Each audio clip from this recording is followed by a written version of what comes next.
میرا نام شہباز مسیح ہے اور میں کرسچن مذہب سے میرا تعلق ہے، اور میں نے دوسری کتابیں پڑھا اور یہ حدیث بھی موجود ہے، مجھے حدیث نمبر میرے پاس لکھی ہوئی ہے، یاد نہیں ہے مجھے، کہ آپ کے چاچا جان نے کلمہ نہیں پڑھا. نبی پاک نے نبی پاک صلی اللہ علیہ وسلم نے آپ کے چاچا جان سے کہا جب وہ مرنے لگے تھے کہ آپ میرے کان میں کلمہ پڑھ لیں تو آپ جنت میں جائیں گے، اگر آپ کلمہ نہیں پڑھیں گے تو آپ جہنم میں جائیں گے. میرا آپ سے یہ سوال ہے، کیا آپ کا سارا خاندان، نبی پاک کے والدین، نبی پاک جب پیدا ہونے والے تھے تو 6 ماہ پہلے آپ کے والد فوت ہو گئے تھے اور 6 سال بعد آپ کی والدہ، 40 سال بعد آپ کو نبوت ملی ہے. میرا آپ سے یہ سوال ہے کہ کیا نبی پاک کے چچا جان اور والدین جنت میں جائیں گے یا جہنم میں؟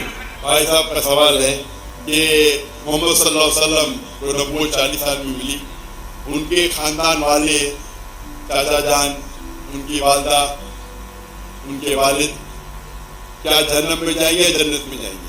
جو تحقیق کرنے کے بعد ہمیں پتہ لگتا ہے ان کے خاندان والے کوئی بھی ہو، چاہے والد ہو، والدہ ہو، چاچا ہو، چاچی ہو، بہن ہو، بھائی ہو، اگر توحید پہ ہے اور شرک نہیں کرتے تو انشاءاللہ وہ جنت میں جائیں گے.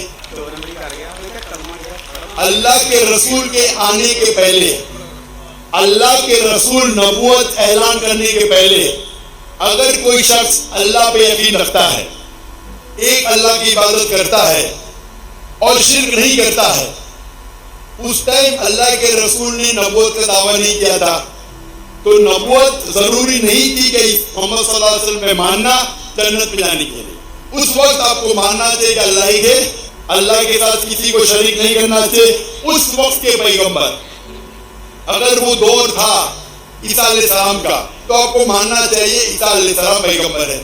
اگر وہ دور تھا موسیٰ علیہ السلام کا تو ماننا چاہیے موسیٰ علیہ السلام پیغمبر ہے. اگر کوئی دوسرا دور تھا، لیکن لازم ہے کہ آپ کو ماننا چاہیے کہ اللہ ایک ہے اور اس کے ساتھ کسی اور کو شریک نہیں کرنا چاہیے. تو آپ کسی بھی تحقیق کرو، والد، والدہ، بھائی، بہن، جو بھی ہے، آپ نے جو ذکر کیا تو اگر ان کے رشتہ دار، چاہے والد ہو یا والدہ، چاہے بھائی ہو یا بہن، چاہے چاچا ہو چاچی، کوئی بھی ہو، اگر شرک کرتے ہیں، ایک اللہ کی عبادت نہیں کرتے تو وہ جنت میں نہیں جائیں گے، جہنم میں جائیں گے. آپ نے جو کہا، ایک حدیث کا ذکر کیا، آپ کو حوالہ نہیں پتا تھا کہ ان کے چچا، اور صحیح فرماتے، ان کے چچا ابو طالب، انہوں نے اللہ کے رسول کو پروٹیکٹ کیا، ان کو محفوظ رکھا دشمنوں سے، کیونکہ وہ اپنے قبیلے کے تھے. لیکن وہ یہ نہیں مانتے تھے کہ اللہ ہی کے اور اللہ کے رسول محمد صلی اللہ علیہ وسلم کے پیغمبر ہیں، لیکن اپنی جان سے بڑھ کر ان کی حفاظت کی.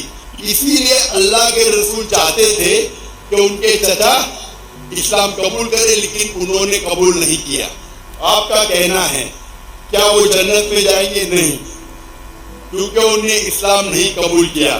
اللہ کے رسول نے اپنے رسالت کا اعلان کر چکے تھے، وہ ان کی حفاظت کی، ان کی مدد کی، اپنے جان سے بڑھ کر کی. لیکن کیونکہ انہوں نے ایک اللہ اور اللہ کے رسول کو یہ نہیں مانا کہ وہ اللہ کے رسول تھے، اسی لیے وہ جنت میں نہیں جائیں گے. مفسرین یہ کہتے ہیں، محدث یہ کہتے ہیں کہ ان کو سب سے کم دوزخ میں سب سے کم سزا ملے گی، یہ ان کی تشریح ہے.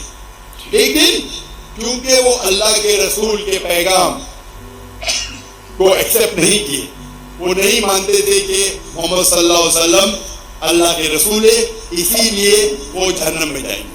تو رشتہ دار ہونے کی وجہ سے کوئی اللہ کے رسول کے یا کوئی اچھے انسان کے آپ کو جنت نہیں ملیں گی. جنت میں جانے کے لیے آپ کو ماننا پڑے گا کہ اللہ ہی کے اور اللہ کے آخری رسول محمد صلی اللہ علیہ وسلم.